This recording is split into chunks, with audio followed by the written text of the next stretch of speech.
31 edible perennials. We are on day 20. Hey guys, it's Lizzie, and today I have for you Angelica.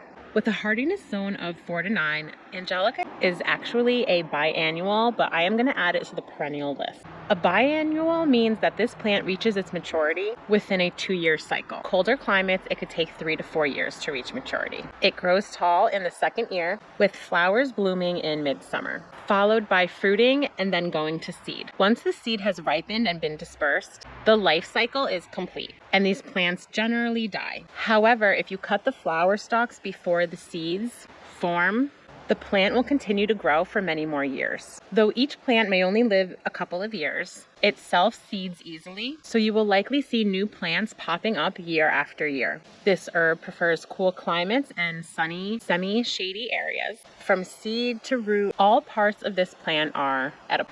Throughout much of history, Angelica was looked at as an important, powerful, culinary and medicinal plant. It has many uses in cooking, flavoring, liquor production, and perfumery as well. You could even make candy out of it. The Angelica plant is closely related to the carrot and is a member of the parsley family. The leaves of this plant may be dried and used in teas or as a seasoning.